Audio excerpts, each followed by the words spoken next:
And now, Innocent Bystander presents Doing Stuff to Rhubarb.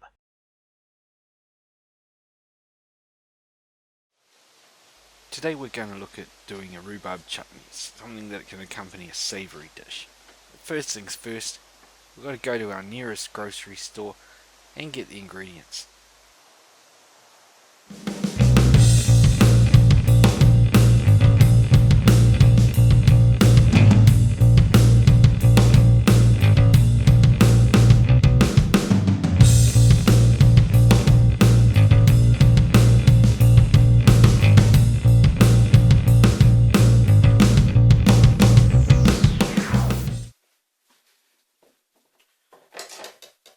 Well, the first thing I always do is try and figure out how much rhubarb I have. So I trim the ends off, cut them small enough to fit into the scales, and measure away.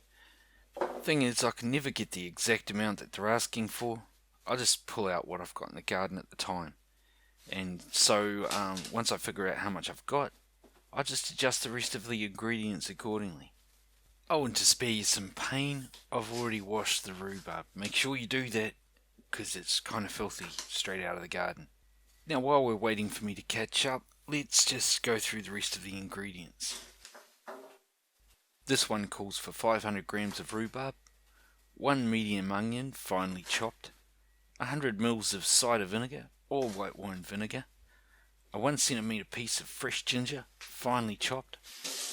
Luckily we pulled some out of the garden a while back, 200 grams of sugar and half a teaspoon of salt. The reason I chose this recipe over the multitude on the internet was mainly because I can't stand raisins, and all the other chutney recipes had raisins in them. This one did not. So how do you put this together?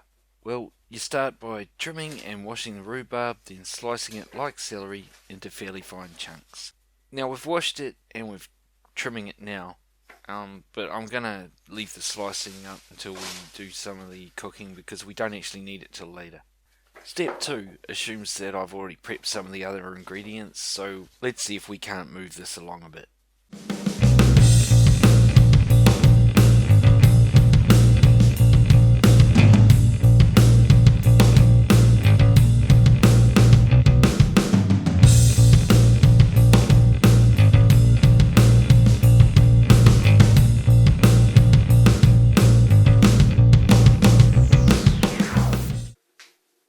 Okay, step 2 is to heat the onion, vinegar, ginger, sugar and salt in a wide-based non-aluminium pan.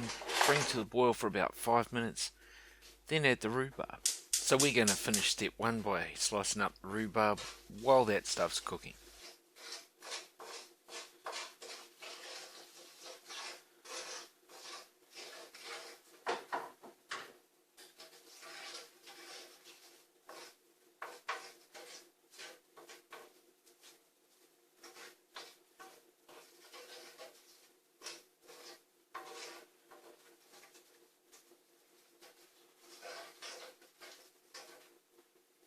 Now that we've given it a good stir, I think we'll have to move this along again because my knife skills haven't gotten any better and my equipment's still just as shoddy.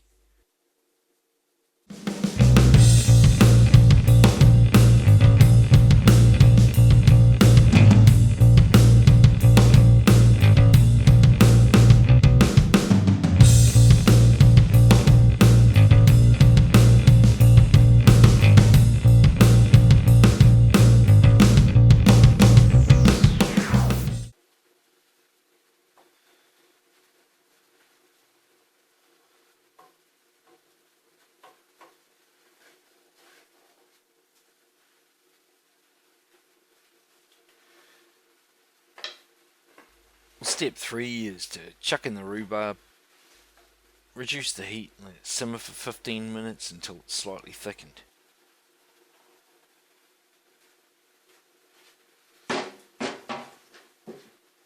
Make sure you rinse off that cutting board straight away.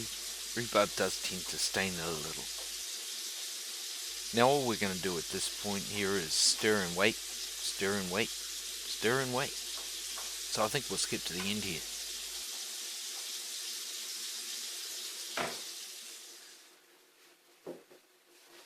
Once it's thickened up and you turn off the heat, I suggest transferring it into a bowl to let it cool down a bit. And you'll want to wash that frying pan as soon as you possibly can. Otherwise it'll probably just stick to the pan and go all gungy. Now the recipe says it goes good with cheese, and I figured that means wine must be a good accompanying drink. So I went for a nice bottle of Pinot Noir. Now let's serve it up with some cheddar cheese on a baguette.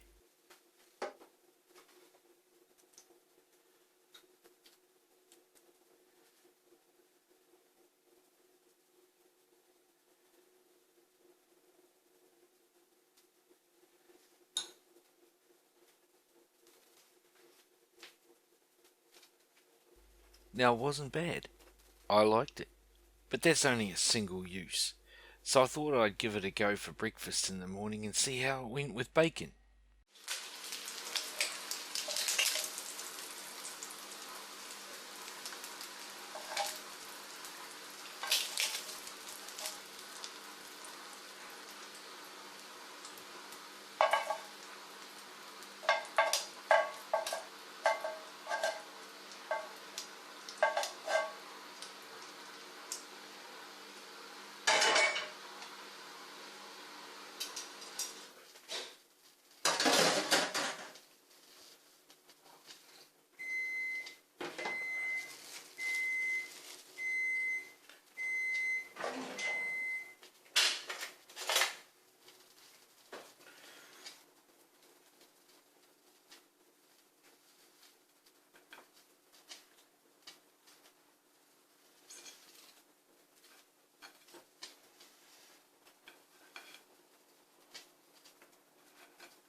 Now you got to give it a sizable dollop to get a good taste in, but I got to tell you, it did not pass the bacon test.